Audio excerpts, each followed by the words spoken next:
lançamos as nossas camadas de proteção social. E a segunda onda que o presidente sempre alertou, que é a onda da economia. E uma bela imagem sobre o drama que estamos vivendo é exatamente a de um pássaro que, para voar, precisa bater as duas asas. Enquanto o problema da economia, da saúde não estiver equacionado, nós não conseguimos voar com essa asa quebrada. E da mesma forma, sem uma economia funcionando, também não vamos decolar. Então nós precisamos bater as duas asas. O Brasil vai voar quando ele conseguir bater as duas asas. E essas duas ondas, ou essas duas asas, não estão sincronizadas. A primeira onda que se abateu sobre nós, a primeira asa que foi ferida, foi a da saúde. E à medida que o tempo passa, nós vamos ferindo também a outra asa. E essa é a ameaça a todos nós brasileiros. Nós da economia estávamos envolvidos justamente na reestruturação, na transformação dessa economia, porque o programa do presidente Bolsonaro era justamente um programa baseado em valores, princípios, com toda essa área social, saúde, família, uma aliança de centro-direita, uma aliança política de centro-direita, após décadas de alianças políticas de centro-esquerda, e uma vontade hercúlea de transformar o Estado brasileiro, porque o Estado dirigista corrompeu a política brasileira e estagnou a economia brasileira. Então, nós nos afastamos do caminho da prosperidade.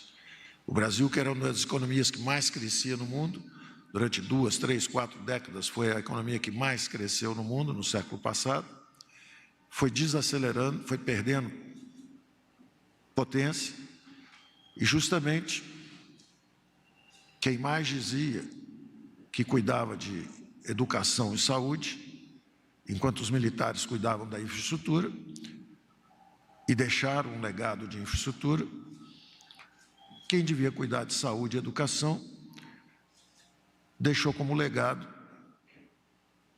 as últimas colocações nos exames PISA, ou seja, 30 anos cuidando da educação brasileira, a educação brasileira piorou bastante. E da mesma forma, estamos até hoje sem conseguir que 100 milhões de brasileiros possam lavar as mãos para se proteger dessa pandemia, porque não há saneamento. As tarifas de água e esgoto subiram bastante acima da inflação. E isso permitiu que os salários nas empresas estatais responsáveis por água e esgoto também subissem. Mas os investimentos em água e esgoto desceram. E 100 milhões de brasileiros hoje não podem lavar as mãos e têm esgoto a céu aberto. Então, quando nós entramos determinados a mudar essa estrutura da economia, retirar os privilégios, descentralizar recursos, justamente para que o dinheiro vá para a ponta e possa proteger a população brasileira, quando dizíamos mais Brasil, porque o povo vive nos municípios. Nós poderíamos ter mais saneamento, mais segurança pública, mais saúde, mais educação, se os recursos estiverem na ponta. E esse foi todo o programa do presidente. E nós começamos a fazer isso. Se fechamos a economia ao longo dos últimos 30, 40 anos, vamos abrir. Fizemos acordos comerciais que estavam parados há 8 anos, o Mercosul, há 20 anos, a União Europeia. Estamos em negociação com Coreia do Sul, com Japão, com Canadá. Fechamos o acordo com o EFTA, que é a área da franja europeia.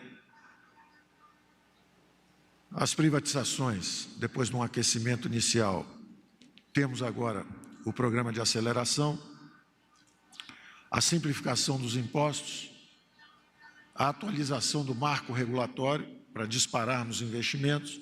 Tudo isso estava sendo encaminhado.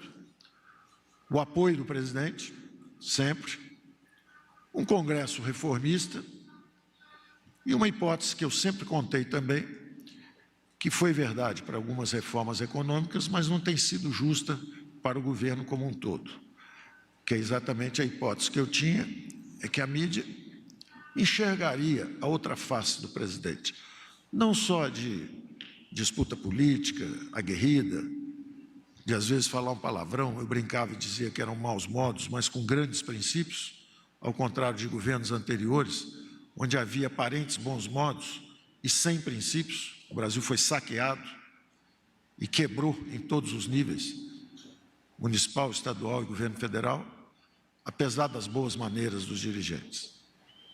Então, eu achava que, eventualmente, a mídia encontraria essa outra face de um presidente que, durante 1 ano e meio, não teve episódio de corrupção, que, durante 1 ano e meio, se dedicou, com uma equipe de especialistas, a melhorar as condições do país.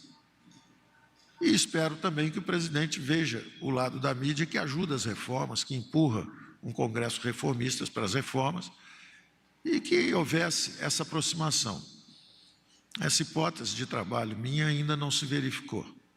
Eu espero que se verifique.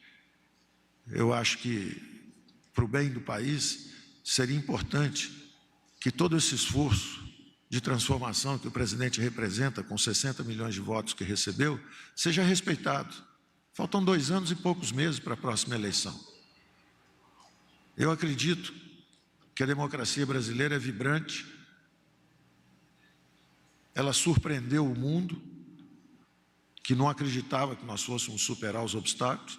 Fizemos uma reforma da Previdência quando milhões de pessoas em outros países avançados iam à rua para impedir a reforma da Previdência, e os brasileiros, demonstrando maturidade, pediram um sacrifício, seja de privilégios, seja para o benefício de gerações futuras.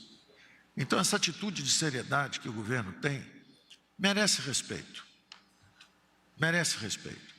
Da mesma forma que nós temos também, evidentemente, que respeitar e respeitamos a liberdade de expressão e esse quarto poder, que é a mídia, e cujas responsabilidades foram aqui também exortadas pelo general Ramos. Mostremos as verdades dos números, proporcionalmente o que está acontecendo. Vamos considerar com respeito, como bons democratas, os 2 ângulos da questão. O isolamento social protege vidas, no sentido de que nós nos afastamos um do outro, mas o isolamento econômico ameaça vidas brevemente, porque se do ponto de vista de proteção da saúde nós temos que estar um pouco afastados, do ponto de vista da economia, nós temos que estar absolutamente de mãos dadas. É um organismo vivo, e da mesma forma que nós temos o coronavírus, lutamos numa guerra contra esse organismo vivo que ameaça nossas vidas biológicas, a nossa vida econômica, a nossa vida social e a nossa vida política é ameaçada de desorganização se nós soltarmos as mãos uns dos outros. Essa camada civilizatória que permite que cada um de nós possa comer todo dia, porque a super safra vem, flui através de estradas desimpedidas, chega nos supermercados e chega às nossas casas, nós temos que manter esses sinais vitais pulsando, sob riscos de desorganização e colapso econômico e social logo à frente. Quando o presidente chamou a atenção disso, a interpretação, em vez de ser uma interpretação construtiva, ela é sempre antagônica. Falar da importância da economia não é falar mal da importância da saúde e da vida. Então, preservar as vidas e preservar os empregos, desde o início, o presidente se manifestou e criou esse lema muito típico entre os militares: ninguém vai ser deixado para trás, não vamos deixar ninguém para trás. Imediatamente interrompemos as reformas estruturantes e nos lançamos às medidas emergenciais. As medidas emergenciais começaram primeiro, logo no dia 11 de março, quando a OMS declarou a pandemia mundial, nós começamos a liberar primeiro 200 bilhões de empréstimos compulsórios, logo depois 100 bilhões pela Caixa Econômica Federal, mais 50 bilhões pelo BNDES. Eram medidas infraconstitucionais, antecipação de benefícios, proteger primeiro os mais vulneráveis, os idosos, antecipação de benefícios de aposentados e pensionistas. Eram 46 bilhões que nós trouxemos justamente para os próximos meses. Incluímos 1.200.000 famílias no Bolsa Família, isso aí já eram 50 bilhões de reais. Então, 200 bilhões de compulsório, mais 150 bilhões de empréstimo de Caixa Econômica e BNDES, eram 350 bilhões de reais, mais 50 bilhões de antecipação de benefícios de pensionistas e aposentados, mais diferimento de recolhimento de FGTS, diferimento de pagamentos de impostos simples para proteger também as empresas mais simples, eram mais 150 bilhões. Então, 500 bilhões de reais liberados antes de se abrir um espaço constitucional. Eram todas atitudes infraconstitucionais antes de termos o espaço de reação sem ferir a lei de responsabilidade fiscal. Uma vez autorizado isso, imediatamente soltamos 120 bilhões do programa de auxílio emergencial, primeiro aos informais, estendido também à Bolsa Família e agora generalizado.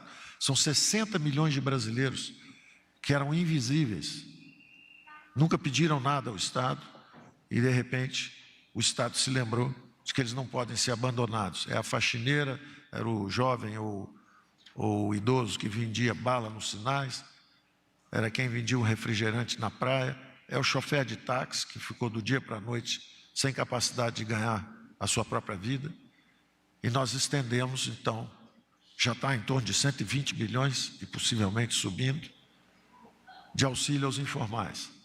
Logo depois, mais 51 bilhões de suplementação salarial, um programa que está sendo elogiado no mundo inteiro como um dos programas de melhor resultado e está sendo agora avaliado dentro da Câmara e com possibilidades de que se cause danos a uma das mais efetivas ferramentas para a preservação de empregos. Para as pessoas avaliarem, os americanos, nas últimas 5 semanas, demitiram 26 milhões de pessoas. E o Brasil perdeu menos de 1 milhão de empregos e preservou, registrados, 7 milhões e meio de empregos com esse programa nosso. Pois bem, esse programa está agora lá no Congresso sofrendo ajustes para que sindicatos aumentem sua arrecadação no momento em que o Brasil cai. E não é só isso. Estamos da mesma forma agora estendendo, além desses 100 bilhões para proteção de emprego, que foram 51 para esse programa de suplementação salarial. Se a empresa não pode pagar, nós pagamos um pedaço. Pode renegociar o salário, se ele cair, nós pagamos um pedaço desse salário que foi renegociado para baixo.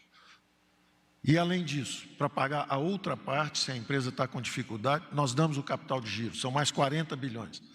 Então são quase 100 bilhões para preservação de emprego, mais de 100 bilhões para auxílio emergencial, mais de 130 bilhões para estados e municípios, fora 50 bilhões que já haviam sido direto, transferência fundo a fundo, mesmo do governo federal com problemas e perdendo receita, garantimos o repasse, 16 bilhões de repasse nos fundos de participação para estados e municípios, mais 8 bilhões diretos de transferência fundo a fundo, Fundo Nacional de Saúde para estados e municípios, mais 2 bilhões de auxílio direto no Sistema Único de Assistência Social, mais 20 bilhões de securitização, mais 37 bilhões de perdão de juros e principal, não perdão, mas rolagem. E na hora que nós estamos fazendo esse sacrifício, que o gigante caiu, o Brasil está no chão, é inaceitável que tentem saquear o gigante que está no chão, que usem a desculpa da crise da saúde para saquear o Brasil na hora que ele cai. Nós queremos saber o que podemos fazer de sacrifício pelo Brasil nessa hora. E não o que o Brasil pode fazer por nós. E as medalhas são dadas após a guerra, não antes da guerra. Nossos heróis não são mercenários. Que história é essa de pedir aumento de salário porque um policial vai à rua exercer sua função ou porque um médico vai à rua exercer sua função? Se ele trabalhar mais por causa do coronavírus, ótimo, ele recebe hora extra. Mas dá medalhas antes da batalha? As medalhas vêm depois da guerra, depois da luta. O Brasil forte, erguido. Nós vamos nos lembrar disso, vamos botar o quinquênio, o anuênio, o milênio, o eugênio, tudo que for preciso, mas não antes da batalha. Nós não podemos aproveitar um momento de fragilidade em que o Brasil cai na crise financeiramente. Levamos 1 ano e meio, a reconstrução de um país leva anos. Passamos 1 ano e meio tentando reconstruir. Quando estamos começando a decolar, somos atingidos por uma pandemia. E vamos nos aproveitar de um momento desse, da maior gravidade, de uma crise de saúde. E vamos subir em cadáveres para fazer palanque? Vamos subir em cadáveres para arrancar recursos do governo? Isso é inaceitável. A população não vai aceitar. A população vai punir quem usar cadáveres como palanque. Então eu acho que nós, como brasileiros, temos que estar juntos, temos que atravessar essa primeira onda de saúde juntos, temos que estar juntos no esforço para impedir que o Brasil colapse também financeiramente, e essa segunda onda que o presidente tem alertado pode nos remeter a um país onde as prateleiras estão vazias. As pessoas até têm os recursos, porque não faltarão, não vai faltar dinheiro para a saúde. Nós estamos mandando centenas de bilhões para os senhores avaliarem. O Brasil, do ponto de vista de esforço fiscal, é o dobro da média dos países emergentes. A média dos países emergentes é de um déficit primário em torno de 2,3. E a média dos países avançados é de 4,4. Pois bem, o Brasil já está em 4,6. Maior esforço fiscal do que a média dos avançados e o dobro dos emergentes. E numa hora dessa, não estamos fazendo o suficiente, o governo é descoordenado, o governo não consegue entregar. Isso é injusto, isso é uma covardia, no momento em que estamos todos envolvidos nessa luta. 40 milhões de brasileiros digitalizados em 2 ou 3 semanas, o dinheiro chegando. Enquanto isso, nos Estados Unidos, o cheque não chegou ainda para a maior parte da população, no país mais avançado e mais rico do mundo. E nós aqui sendo apedrejados enquanto lutamos em defesa do país. Então, o apelo que eu faço é que haja moderação, de parte a parte. Se nós estamos um pouco excitados pela luta também e pelo combate, estamos cansados, nos perdoem se errarmos. Agora, pensem também no que está acontecendo do lado de cá. Onde um país onde não há corrupção, onde o presidente luta desesperadamente para mudar a forma como a política era feita, para reafirmar valores que 60 milhões de brasileiros apoiaram, como família, como religião. Todo mundo é livre para ter a crença que quiser. Agora, respeito de parte a parte. Não faz sentido, nós estamos num barco ameaçado de ser afundado por 2 ondas enormes, e nós estamos lutando a bordo. O que nós vamos conseguir com uma luta a bordo desse barco? Vamos salvar o barco. Quando a gente chegar em terra firme, a gente começa a brigar de novo. Então, eu diria, primeiro, que nós estamos num esforço emergencial com a economia. Do ponto de vista de recursos de liquidez, já saíram mais de 1 trilhão e pouco, mas isso normalmente são fluxos financeiros. Do ponto de vista de impacto sobre o déficit, efetivamente, o número é menor, mas é o dobro dos emergentes e é maior que a média dos avançados. Não há como não dizer que o Brasil está fazendo muito mais para proteger as vidas, salvar as vidas e proteger os empregos dos brasileiros, por um lado. E por outro lado, dizer o seguinte: nós vamos lutar Nós vamos atravessar essa primeira onda da saúde, nós vamos nos encontrar do outro lado e nós vamos celebrar a vida, porque a pandemia tem início, meio e fim. E o Brasil não, o Brasil vai seguir e vai continuar. E a nossa economia é uma das poucas que tem condição de fazer um V, de bater no fundo e voltar. Quando nós conversamos, e conversamos diariamente com as empresas, nós sabemos que o setor de construção civil tem 55 mil pessoas trabalhando, recebendo protocolos de como trabalhar, máscara, distanciamento durante o período de trabalho, informação, e o resultado são menos de 100 mortes, são 100 em estado grave e 10 mortes, com 55 mil pessoas trabalhando.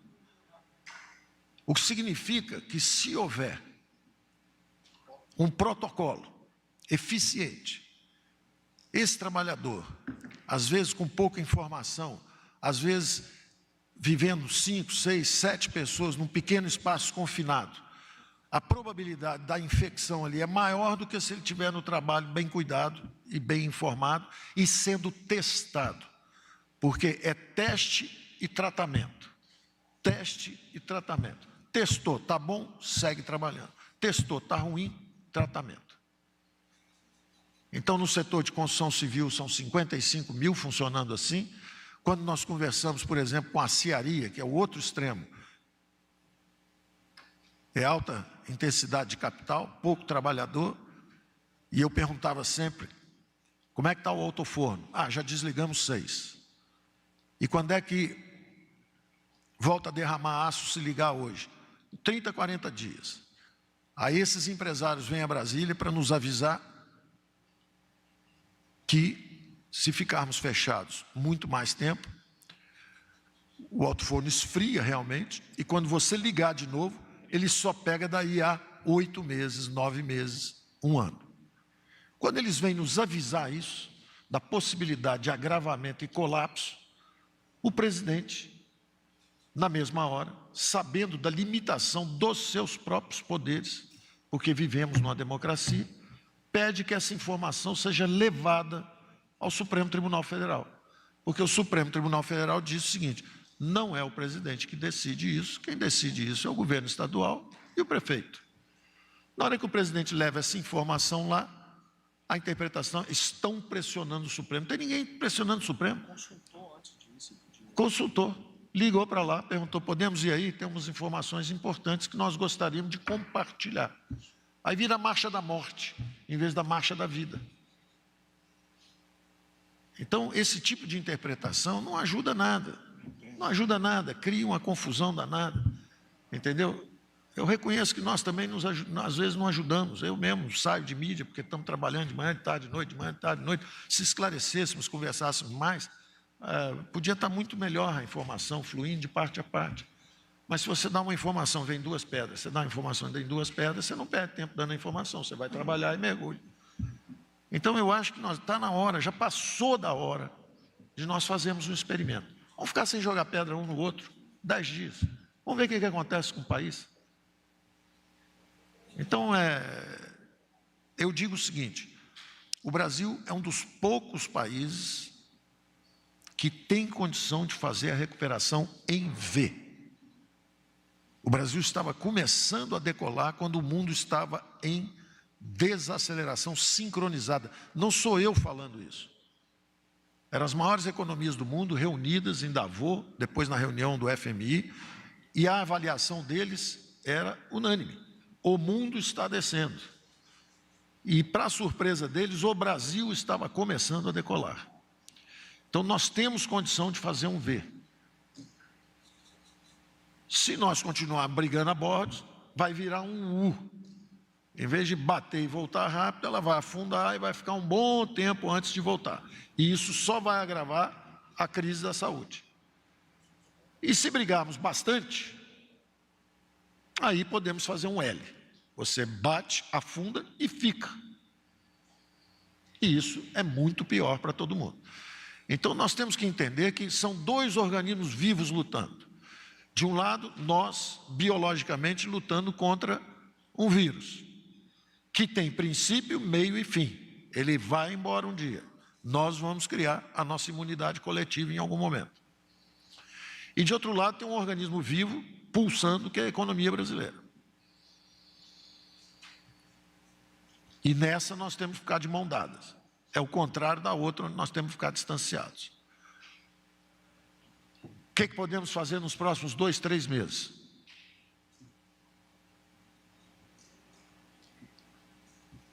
Enquanto combatemos, através dessas medidas emergenciais, o problema do desemprego e da queda.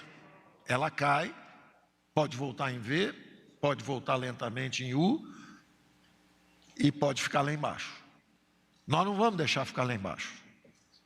Nós vamos aprovar, vamos disparar 2 ondas. Uma de produção e emprego e outra de investimentos. Vou falar primeiro rapidamente da produção da onda de investimentos, que estamos conversando com o nosso chefe da Casa Civil, que é o coordenador de todos esses projetos. Estamos trabalhando nisso juntos e sabemos que, ao contrário das maiores economias do mundo, e isso está nos dados.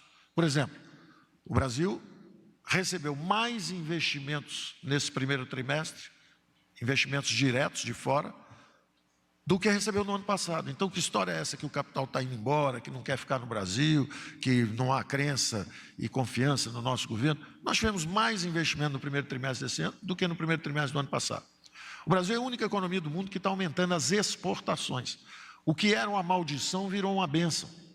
Foi uma maldição ficar 20, 25 anos fora da integração às cadeias produtivas globais. Nós estávamos dormindo enquanto o mundo estava se integrando e avançando. Foi uma maldição.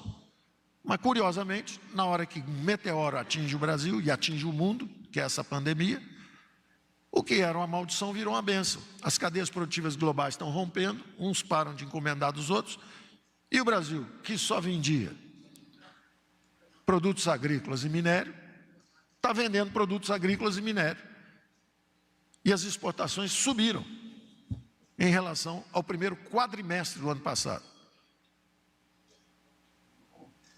Então, o choque externo que o Brasil ia sofrer, o PIB ia cair pelo menos 1/3 pelo choque externo e 2/3 pela autoimolação, quando fazemos o distanciamento social. Vamos devagarzinho enfraquecendo os sinais vitais da economia.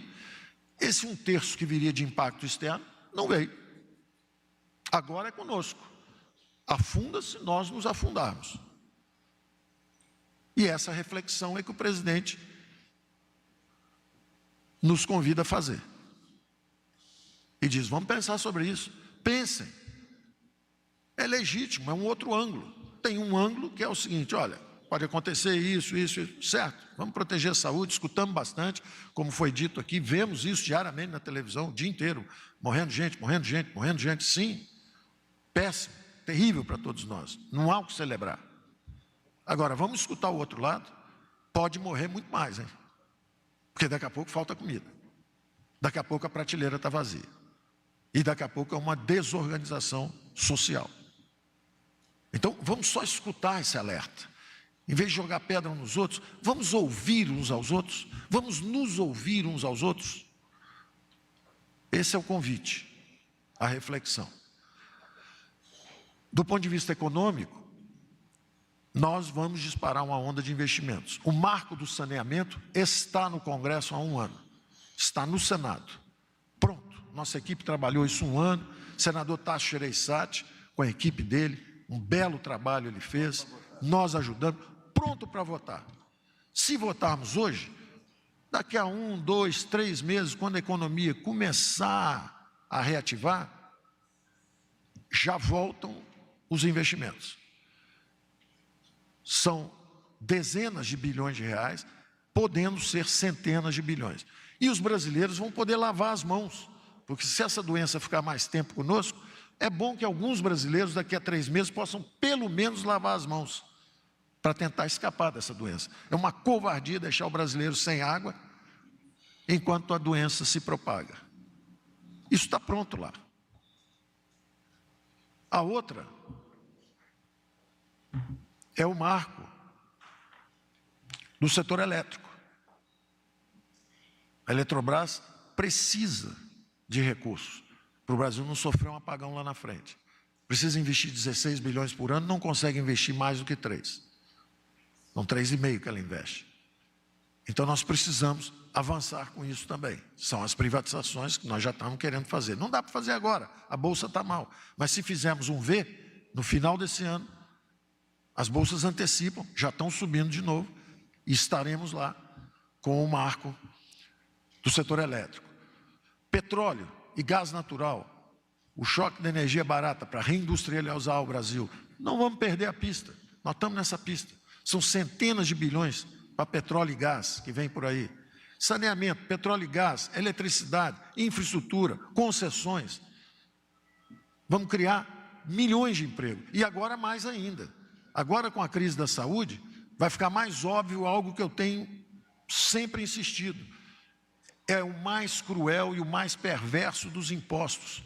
O imposto sobre o trabalho, o imposto sobre o pagamento, o salário, a folha de pagamentos. Isso é um crime contra o brasileiro. O brasileiro recebe pouco, o salário é baixo, mas o custo para a empresa é alto, é o dobro. Então nós temos que eliminar isso. Nós temos que criar a carteira verde e amarela. Não tem os encargos trabalhistas lá. Nós vamos criar milhões de empregos. Nós vamos ter que fazer frente de trabalho. Nós vamos pegar 1 milhão, 2 milhões de jovens, vamos tirar das ruas e vamos botar essa turma recebendo recursos para receber treinamento técnico, para se preparar para o emprego futuro.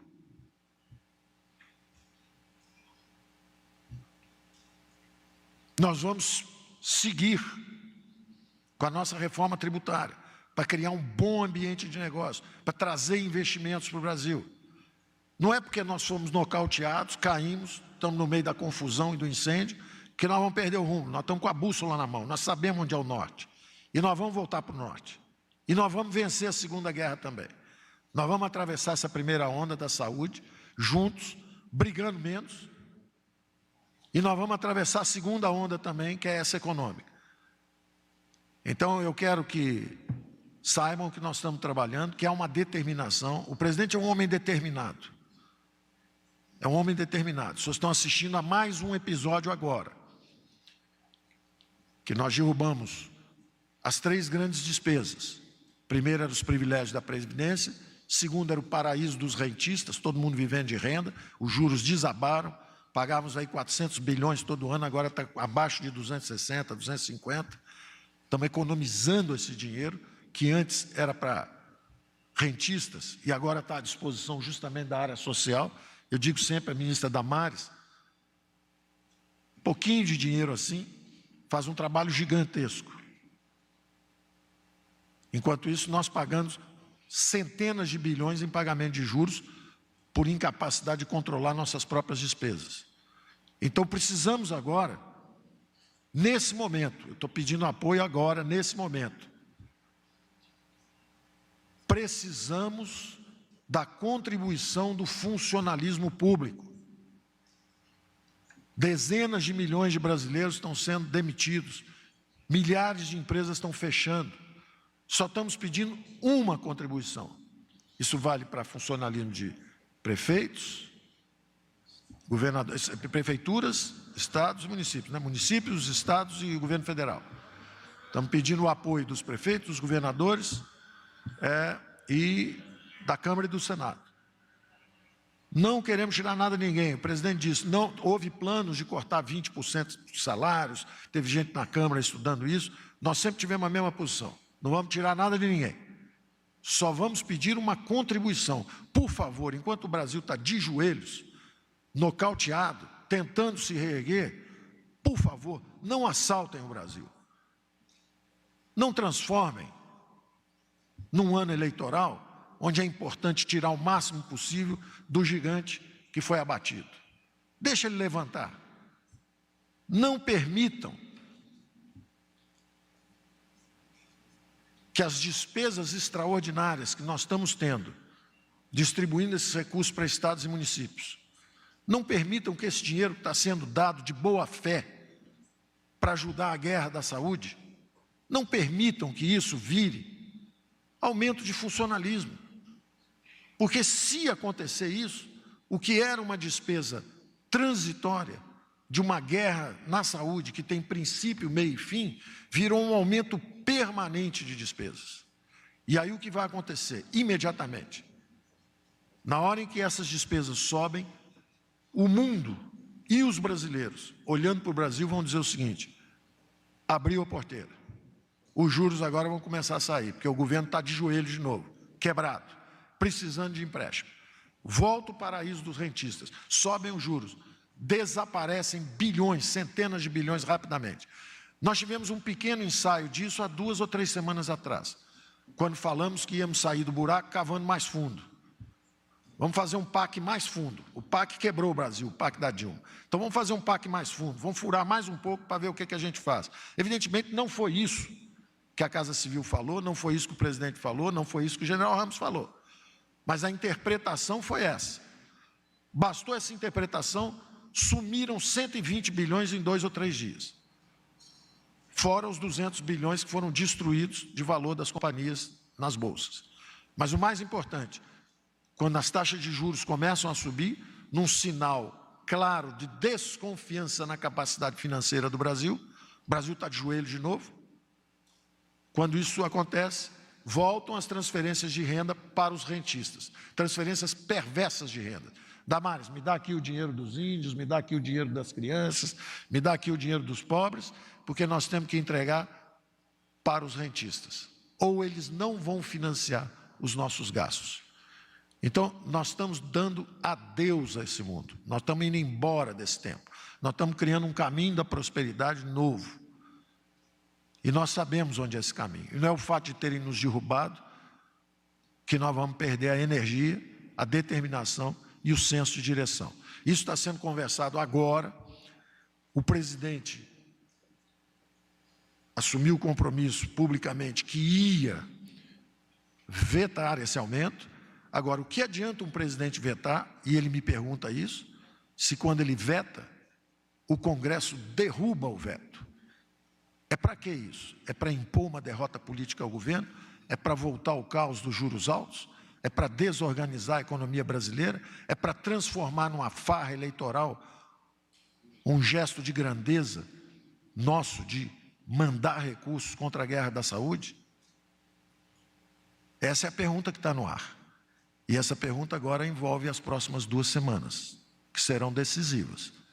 O presidente, de um lado, exercendo o veto, e o Congresso, de outro, não derrubando o veto, deixando que o dinheiro da saúde fique na saúde, em vez de virar aumento de funcionalismo ou farra eleitoral. Vão me criticar amanhã, está criticando as organizações, as instituições, está criticando o Congresso. Não é isso que eu estou fazendo.